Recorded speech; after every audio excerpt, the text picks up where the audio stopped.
Everybody welcome back to a channel. मैं हूं नेहा। कैसे हो आप सब? तो आज हम देखने जा रहे हैं Indian YouTubers are having targeted are being targeted. भाई यार मेरा दिमाग कहाँ पे चल रहा है। Indian YouTubers are being targeted featuring the Rebel Kid and Nishu Tiwari. और ये वीडियो है क्रेजी दीप और talking about YouTubers have been targeted. और इसके बारे में रेबल किड ने कल एक स्टोरी टाइम डाला हुआ था that what she has been gone through और what kind of a threat she has been received. और लिटरली सुन के आई वाज भाई यार मेरे को भी हेट कमेंट्स आते हैं। Like every girl in the world who post on social media उनको हेट कमेंट्स मिलते हैं। मेरे को मिलते हैं, मेरे बहन को मिलते हैं जो भी मतलब जिम के वीडियोस पोस्ट करती है, रील्स पोस्ट करती है। And I don't know why. मतलब ये एक बात लोगों को या लड़कों को या जो भी कमेंट करता है ऐसे गंदी गंदी वाली चीजें समझ में आना चाहिए basically how it affects. The same thing हम उनके माँ बहनों के साथ करें, ऐसे जाके उनके कमेंट सेक्शन में बोले,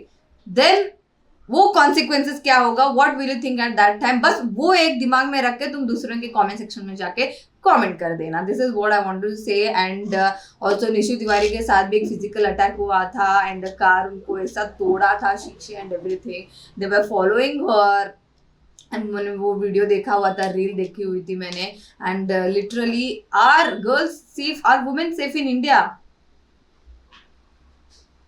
Okay, so let's see how this video by Crazy Deep is going to be. चलिए देखते हैं। तो जी आज मैं तुम लोगों से एक ऐसे टॉपिक के बारे में बात करना चाहता हूँ जो जरूरी है स्पेशली तुम लोगों के लिए। बहुत सारे तुम में से ऐसे लोग हैं जो नेटफ्लिक्स से ज्यादा एंजॉय करते हैं भाई यूट्यूब को। तुमने देखा है यार 2018 से 2024 तक में जो यूट्यूब के अंदर एक चेंज आया है, कंटेंट में वेरिएशन आया है, जितने इन्फ्लुएंसर एकदम बड़े हो गए। तुम्हारा फेवरेट यूट्यूबर जिसको तुमने एक बंद कमरे में देखा था एंड आज वो लाखों लोग उसके फैंस है, करोड़ों फैंस है उसके। तुमने यूट्यूब चेंज होते हुए देखा है और ये वीडियो उन लोगों के लिए। रिसेंटली क्या हो रहा है कि as a YouTuber, as a influencer मैंने फील किया कि गवर्नमेंट को पता नहीं क्या दिक्कत आ गई इन्फ्लुएंसर से। एग्जांपल ये है कि लेटेंट शो को तुम बोलोगे कि भाई उसके अंदर तो बहुत कचरा था यार, वैलिड रीजन था। कुणाल कामरा भाई तेरे को पता है हर बार मोदी के खिलाफ ही बोलता है, ठीक है भाई। लेकिन एक बात तुम लोग सोचो कि गवर्नमेंट जब किसी यूट्यूबर या इन्फ्लुएंसर के पीछे पड़ती है तब उसके ऊपर एक्शन एकदम जल्दी से हो जाते हैं। लेकिन बाकी मुद्दों पे ये चीज चलो हम पहले बोल चुके हैं। लेकिन जस्ट इमेजिन कि लक्षय चौधरी के ऊपर भाई अमन बेसला और इन लोगों ने किया था, नाम भी पता है, क्या एक्शन हुआ तुम लोगों को दिखा एक भी वीडियो जिसके अंदर अमन बेसला पुलिस स्टेशन में बैठा हुआ है कस्टडी में? नहीं। अभी रिसेंटली निशु तिवारी करके एक यूट्यूबर है, काफी अच्छी यूट्यूबर है, मेरी फ्रेंड भी है। निशु तिवारी और उनके दोस्त मयंक कौशिक, इनके ऊपर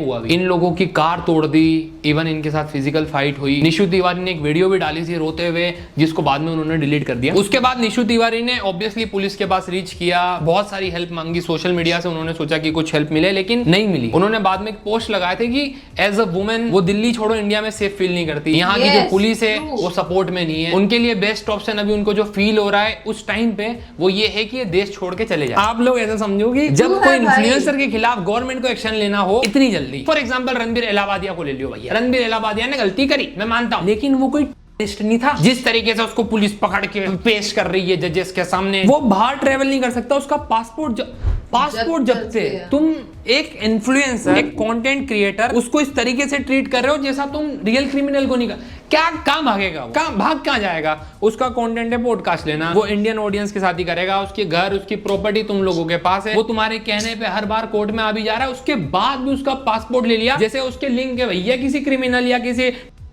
कम्युनिटी से कि भैया ये भाग ना जा भाई, ये तो इसने तो भैया देश के अंदर बम प्लेनिंग करी है। इस तरीके से गवर्नमेंट ट्रीट कर रही है इन्फ्लुएंसर्स को। तुम्हें फनी नहीं लगता कि एक बंदा जिसने जेन्युइनली किसी बंदे का किया है उसको हमारे पुलिस थाने में, इवन जो जेल में 5 स्टार सर्विस मिल रही है, वहां पे वो फोन भी एक्सेस कर रहा है, सब कर रहा है, उसको इवन इस तरीके से पकड़ के भी नहीं ले जा रहे हैं, वो जा रही है ऐसे चौड़ा होके। हम सब ह्यूमन बींग्स हैं और ह्यूमन बींग्स गलती करते हैं। हम कोई भगवान थोड़ी ना, एआई थोड़ी ना कि भाई जैसा तुमने बोला वैसे ही करेंगे। और जब तक केस उठाई नहीं उसके पहले नहीं हुआ था, ऐसा कांड ही नहीं हुआ था कि भाई ये गलत है। और बात वहां तक नहीं रुकी ना, उसके बाद कुणाल कामरा वाला केस आ गया। और मेरे को बुरा लगता है कि आप निशु तिवारी वाले केस पे चुप कैसे? यही मीडिया, कंटेंट क्रिएटर, एक इन्फ्लुएंसर, और इन सब चीजों के पहले एक लड़की दिल्ली की, उसके ऊपर दिन दहाड़े इस तरीके का होता है, वो रो के आपसे हेल्प मांगती है और आप क्या करते हो? कोई मीडिया कवरेज नहीं, कोई न्यूज आर्टिकल नहीं। सब लोगों को न्यूज आर्टिकल का छापना है जहाँ फेमस पर्सन होगा, जिसपे गवर्नमेंट की नजर होगी। बाकी आप क्राइम करो देश में खुला, कोई दिक्कत नहीं है, आप जोक नहीं मार सकते। और आप फेमस हो और आप जोक मार अरे भैया आई होप इतना कॉन्टेक्स्ट आप लोगों के लिए काफी है ना। अब हम करते हैं भैया केस डिस्कस कि इस बीच कितने सारे केसेस इस तरीके के हुए। पहला केस ऑब्वियसली भैया समय रैना वाला। समय रैना का जो शो था लेटेंट शो, उसके बारे में क्या हुआ ऑलरेडी बहुत टाइम हो गया। मेरे को छोड़ के और कोई यूट्यूबर खींचेगा नहीं। 2 लोग तो गाली भी दे रहे होंगे इतना बुरा है भाई, लिंक कर रहा हूँ ठीक है, ट्रायल चल रहा है, स्पीच सुन लो चुपचाप। आशीष चंचलानी जब वहां बैठे हुए थे, आशीष चंचलानी की कोई गलती नहीं थी। अगर पुलिस समझदार है एपिसोड देखेगी ऑब्वियसली, जस्ट बिकॉज कि आप उसके अंदर एक गेस्ट थे, इनवाइटेड गेस्ट थे, as a content creator, as a friend आप चले गए, इसका मतलब ये नहीं कि आप क्राइम कर। कुछ बोला भी नहीं उस बंदे ने। उसके बाद भी पिछले 3 महीने से उसको कभी इधर कोर्ट जाना है, कभी उस पुलिस के सामने हाजिर करना है। क्या सुप्रीम कोर्ट इस बंदे की मेंटल हेल्थ जो खराब कर दी इन्होंने, जो उसको टेंशन दिया है, इसको रिपे करेगी? मतलब मेरे को एक बात बताओ, अगर पुलिस ने जबरदस्ती किसी विक्टिम को घेर दिया और 2-3 महीने उसको परेशान करा और बाद में उसको ग्रीन टिकट दे दिया कि हाँ भाई आप तो बिल्कुल फ्री हो, आपकी कोई गलती नहीं है, लेकिन इस बीच जो आपने उस बंदे का डैमेज किया है फाइनेंशियली, क्योंकि उसको वकीलों को लेना पड़ा, तो वकील फ्री में थोड़ी काम करेंगे। जो तुमने उसका मेंटल स्टेट पे जो डैमेज दिया है, तुमने उसकी रातों नींदों की चेन छीन ली है, तुम उस कंटेंट क्रिएशन से दूर लेके गए हो, तुमने उसकी लाइफ खराब कर दी, वो कौन पे करेगा? नहीं, हमें गवर्नमेंट को फर्क थोड़ी पड़ता है। अबे तू कॉमेडी शो में गया, चल भुगत। रेबेल किड ने ऑब्वियसली भाई वहां पे जाके कुछ ऐसे स्टेटमेंट दे दिए थे फ्लो में, क्योंकि जो सामने लड़का था, मैंने उसका इंटरव्यू देखे, वो बिल्कुल फ्री है ना, उसको पुलिस ने कस्टडी में लिया ना, उसके ऊपर एफआईआर हुई कि भाई इसने देश में एक लड़की के बारे में ये कह दिया था कि तेरी वीडियो में सेंसेशन है। इतना गंदा स्टेटमेंट देने के बाद भी उस पर्सन के खिलाफ कुछ नहीं हुआ। लेकिन हाँ, उसको रिप्लाई दे दिया हमारी भाई रेबेल किड ने। मैं रेबेल किड के ऊपर रोस्ट बना चुका हूँ, जिसके अंदर मैं थोड़ा बहुत फ्लर्ट करा था, बट इसका मतलब ये नहीं है कि मैं उसका बंदा हूँ। बट स्टिल जो यहाँ पे मैं देख पा रहा हूँ अनबायस्ड होके, मैं यही देख पा रहा हूँ कि उसने रिप्लाई किया था। ठीक है भाई, आपको एफआईआर करनी थी, आपने कर दी, आपको वीडियो डिलीट करवानी थी, आपने कर दी। अब हमारे देश का जो यूथ है, हमारे देश में जो लोग हैं कि कल्चर बचाएंगे भाई हम, कल्चर। एक लड़की ने शो में जाके गाली दे दी। अबे रेबेल किड तेने गाली कैसे दे दी? मादर बहन की तेने गाली कैसे दे दी? अरे हमारे देश में लड़कियां गाली थोड़ी दे पाए। हम एक लड़की को कल्चर के बारे में बता रहे थे, थ्रेड्स देख सेफ्टी मांग रहे हैं यार इन्फ्लुएंसर। हमारे देश के इन्फ्लुएंसर यूट्यूबर सेफ्टी मांग रहे हैं। देश के बाबा इनके खिलाफ कह रहे हैं कि जहां मिले मार दो। माफी मांगने के बाद माफ करना चाहिए, साफ कर देना चाहिए। नो नेवर, ये माफी लायक शब्द है ही नहीं। हम लोगों ने गाने बना रखे हैं, इतने बढ़िया पेट्रियोटिक सॉन्ग बना रखे हैं, हम खुद को one of the finest country कहते हैं, कहने में हम कुछ भी कह देते हैं, लेकिन यहाँ पे हम एक शो के अंदर जो गेस्ट लोग थे, हम उनको इस तरीके से अरेस्ट कर रहे हैं, रियल क्रिमिनल की तरह ट्रीट कर रहे हैं। हम उस बंदी को दे रहे हैं, उस बंदी को सेफ्टी मांगनी पड़ रही है, वो बंदी इतने टाइम से वो विदेश में जाके शो कर रही है, वहां पे कुछ हो जाता है फिर आर्टिकल छाप देते हैं। अभी रिसेंटली मैंने देखा कि रेबेल किड ने अपनी सारी पोस्ट डिलीट कर दी न्यूज़पेपर के फ्रंट पेज पे। वो हमारे देश में इतनी सारी प्रॉब्लम्स है। समय रैना की बात चल रही, समय रैना ने फॉरेंस में शो करा था, ऑब्वियसली वो जब उसके ऊपर केस चल रहे थे, उसने अपने वकील के थ्रू जज को एक समन भेज दिया था कि भैया वो 3 महीने बाद हाजिर होगा, अभी शो चल रहा है, ऑब्वियसली लॉस नहीं लेगा। वहां पे जाके ऑब्वियसली बंदा इतना इमोशनल है, इतना हर्ट हुआ है, इतनी सारी चीजें चल रही है, कंट्रोवर्सी चल रही है, आप देश के बाहर हो लेकिन आपके देश में आपके पुतले जलाए जा रहे हैं। वो बंदा एक जगह एक 1.5-2 घंटे के एपिसोड में सिर्फ इतना सा बोल देता है कि मेरे खिलाफ बहुत कुछ चल रहा है, बट मैं अभी एक जोक कर देता है कि भाई मैं पैसे इकट्ठे कर रहा हूं क्योंकि मेरे को अपने लॉयर को देने। कुछ ऑफेंसिव नहीं। हमारे यहाँ की सुप्रीम कोर्ट बोलती है कि अबे जो तुम 1.5 छाने बन रहे हो ना, हमारी नजर है। Supreme Court has also taken serious view of the comments made by Samay Raina in Canada. He was making fun of the proceedings. So the Supreme Court has said, behave yourself or we know how to deal with you. Supreme court की नजर है विदेश में। हमारे यहाँ का एक comedian एक 1.5 घंटे की स्टैंड अप में 1 मिनट जो बोलता है, आपकी नजर हमारे देश में जितनी एली मनी के जो फ्रॉड केसेस हो रहे इस पे नहीं। साला हर दिन इंस्टाग्राम स्क्रॉल करता हूँ, हर दिन एक अतुल सुभाष का लटक जाता है पंखे से, हर दिन साला, और उसके ऊपर कुछ नहीं होता है, कोई एफआईआर नहीं। और 1-2 दिन 3 दिन प्रोटेस्ट करेगी ऑडियंस, कमेंट सेक्शन में लिखेगी एली मनी गलत। अरे यार ये काम हम ऑडियंस का थोड़ी है भाई। जनता जॉब ढूंढे कि हमारी जॉब वैकेंसी निकल नहीं रही, गवर्नमेंट निकाल नहीं रही है, एग्जाम दे दी रिजल्ट नहीं आ रहे, रिजल्ट आया घोटाले आ गए, अब मिल नहीं रही है जॉब है। ये जो यूथ है ये खुद की जॉब ढूंढे, सोशल मीडिया पे जाके थोड़ा एंटरटेनमेंट ले, कि वहां पे हैशटैग चला है पूरे दिन कि नहीं यार अतुल सुभाष के साथ गलत हुआ। ये काम सुप्रीम कोर्ट का होना चाहिए। जब आपके पास दिन के हजारों केसेस आ रहे हैं फ्रॉड एली मनी के, इसके बारे में कोई डिस्कशन ही नहीं है, ना पार्लियामेंट में ना सुप्रीम कोर्ट से। मैंने स्टेटमेंट नहीं देखे, मैंने चेक भी किया गूगल पे, कुछ तो नहीं। क्या है वहां पे डिस्कशन? आप 1.5 साढ़े बन रहे हो, आप वहां पे जाके हम आपको बच्चा समझ के छोड़ रहे। अरे आपने छोड़ा कहाँ है? क्रिमिनल बना दिया आपने उसको। नेक्स्ट, अभी कुणाल कामरा ने एक स्टैंड अप निकाला है, ऑब्वियसली बहुत ज्यादा पॉलिटिकल था। देखो, सिलेक्टिव एक्टिविज्म होता है कि जब मैं किसी चीज के खिलाफ आवाज उठा रहा हूं तो मैं वहां पे ये नहीं करूंगा कि ये गलत है, समय रहना सही था, कुणाल कामरा गलत है। मैं यहाँ पे फ्रीडम ऑफ स्पीच मांगना है। फ्रीडम ऑफ स्पीच सबके लिए होनी चाहिए, चाहे वो ध्रुव राठी हो, चाहे वो कुणाल कामरा हो, चाहे वो समय रहना हो, चाहे मेरे जैसे रोस्टर्स हो, कमेंट्री चैनल हो, अक्षय चौधरी हो। मैं यहाँ पे नहीं बोलूंगा कि कुणाल कामरा एंटी बीजेपी है, जो भी है भाई वो है, वो अलग वीडियोस पे बना सकते हैं। लेकिन अभी जिस तरीके से उस बंदे ने एक शो निकाला, आपको गवर्नमेंट को प्रॉब्लम है, आप गवर्नमेंट यूट्यूब को नोटिस भेजे, उसका वीडियो डिलीट करवा दे, सीधा सॉल्यूशन है। नहीं, वो बंदा तमिलनाडु में बैठा है, लेकिन उसने जहां पे वो वीडियो रिकॉर्ड करी थी, पुलिस जाके कह रही है कुणाल कामरा कहाँ है। यहाँ पे जो संगठन है, मैं नाम नहीं लूंगा क्योंकि अभी मुझे इनसे भी काम है थोड़ा सा, हम संगठन को ये भी नहीं पता कि ये जो वीडियो आज यूट्यूब पे अपलोड हुई है, हो सकता है वो साल भर पहले, ये जाके पूछ रहे कहाँ है भाई, अगर निकालो, बाहर निकालो, छुपा के रखा तुमने। हैबिटेट जो था वो एक स्टेज है क्रिएटर्स के लिए, वहाँ पे सिर्फ कुणाल कामरा नहीं जाता है, समय रैना नहीं जाता है, वहाँ पे बहुत सारे आर्टिस्ट जाते हैं। आर्टिस्ट, ये लाइन इसलिए जरूरी है क्योंकि आजकल देश में जो कंपटीशन बढ़ गया है, हर किसी को जॉब नहीं मिलेगी। कुछ लोगों को लगता है कि हम आर्ट अच्छा करते हैं, हमारा टैलेंट है और इसमें भी बहुत पैसा है, तो वो बंदा जाता है। हैबिटेट जैसे जो स्टूडियोज हैं, जो वेन्यूज है, वो इन आर्टिस्ट को हेल्प करते हैं आगे बढ़ने के लिए। लेकिन हमारी पुलिस, हमारे संगठन वहाँ पे जाते हैं, तोड़ देते हैं। एक और मजे की बात बताता हूँ, जब से ये कुणाल कामरा वाला केस हुआ है, तब मुंबई की बीएमसी को पता चलता है कि ये जो हैबिटेट ये है, ये वेन्यू है, ये अतिक्रमण में आ रहा है यार। तो इन लोगों ने नोटिस जारी करे और उसकी कोई दीवार, कोई प्रॉपर्टी थोड़ी बहुत तोड़ दी। सडनली उसी वक्त बीएमसी को क्यों याद आया कि अरे ये तो अतिक्रमण में आ रहा है, क्योंकि गवर्नमेंट, पुलिस, मीडिया सब बायस्ड, सब एक तरफ, सब एक ही फेवर में बात कर रहे हैं। कोई दूसरा बंदा, कोई मीडिया चैनल नहीं आया कि भाई इन कंटेंट क्रिएटर्स की मेंटल हेल्थ का क्या, इन्होंने एक्चुअली किया क्या है, इनको हम क्रिमिनल्स की तरह क्यों देख रहे हैं, ट्रीट कर रहे हैं, हमने पुतले जला दिए इनके, इन्होंने किया क्या है। इन्होंने ये कोई पकड़ा गया किसी ग्रुप में, ये देश के खिलाफ यूथ को मैनिपुलेट कर रहे थे कुछ गलत काम के लिए, नहीं, कोई एविडेंस नहीं। सिर्फ हमारा देश है जहां पे हम रिलीजन और इनको इतना, हालांकि समय रहने वाले शो में रिलीजन को लेके कुछ था भी नहीं, ठीक है, हमारे देश में खाली कि हम satire, humour, jokes,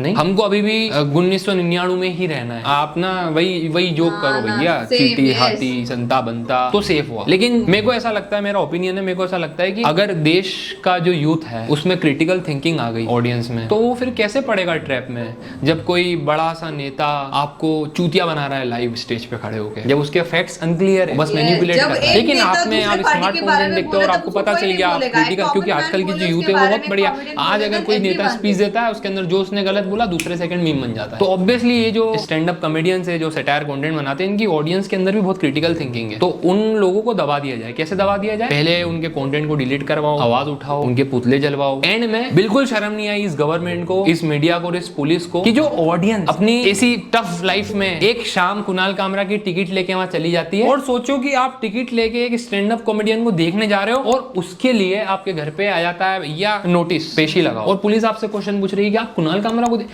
Kunal Kamra एक स्टैंड अप कॉमेडियन है, वो नहीं है कि आप उसकी यार तुम कैसे गए उसके पास, तुम्हें नहीं पता वो क्या है। हम स्टैंड अप कॉमेडियन जाने वाली ऑडियंस के घर पे नोटिस भेज रहे हैं, हम उनको अरेस्ट कर रहे हैं, हम उनसे पूछताछ कर रहे हैं, वो भी रफली। हम सच्ची में भाई, जब मैंने कल स्टोरी टाइम का वीडियो सुना था रेबल किड का, I was shook by that news की how she and her family was being treated, literally how broke, like full on, मतलब टुकड़े टुकड़े में वो बिखर गए थे, they were like not in the state of, मतलब जैसे रेबल किड ने बोला था कि स्टोरी टाइम में उसके उनके मम्मी के कमेंट सेक्शन में, बिकॉज उनका अकाउंट जो है पब्लिक है, तो उनके कमेंट सेक्शन में इतने थ्रेट्स मिल रहे हैं उनको मम्मी को भी, and that is like literally insane. तुम लोग एक यहाँ पे कल्चर को सेव करने की बात कर रहे हो, और मतलब तुम्हारा कल्चर ये सिखाता है तुमको कि दूसरे को कमेंट सेक्शन में जाके उनको थ्रेट्स दो, हाँ ऐसे गालियां दो, this is what culture teachers you, यही तुम्हारा कल्चर है। हाँ, मेरे कमेंट सेक्शन भी सुबह तो ऐसे ही हुआ था, एंड टुडे, आज की बात है, सुबह तो मैंने जो एक लिपस्टिक का वीडियो पोस्ट किया था, and one of the person मुंह उठा के वो मेरे को बोल रहा है, I have a bigger lipstick than you, do you want it. So मैं, इतना भद्दा कमेंट, तो मैंने उसको उसी टाइम पे, because I never reply to any of the shit that people post on, like comment on my reels, and मैं reply करती नहीं हूँ, मैं इग्नोर कर देती हूँ, but this time it was out of my literally out of my mind कि भाई यार मतलब एवरी रील जो मैं पोस्ट कर रही हूँ, और कल जो रेबल किड के साथ मैंने वो स्टोरी टाइम वाला वीडियो देखा था, I literally feel very hurt. और मैंने लिटरली आई कॉमेंटेड दैट कि भाई यार ये जो लिपस्टिक है ना तेरा, तू और आपकी माँ और आपकी बहन को दे दो, वो ज्यादा यूजफुल होगा। लिपस्टिक की बात हो रही है ना, तो उसके बाद बड़ा लिपस्टिक है तो और भी ज्यादा इस्तेमाल होगा। So this is what the worst Indian audience are. जब मैं फॉरेन के यूट्यूबर, फॉरेन के कंटेंट क्रिएटर्स, फॉरेन के इन्फ्लुएंसर्स के कमेंट सेक्शन में जाती हूँ तो इतने अच्छे अच्छे कमेंट्स मिलते हैं, लिटरली इतने अच्छे अच्छे कमेंट्स, और मैं तरसती हूँ ऐसे कमेंट्स के लिए, ऐसे ऑडियंस के लिए कि मेरे पेज पे आए।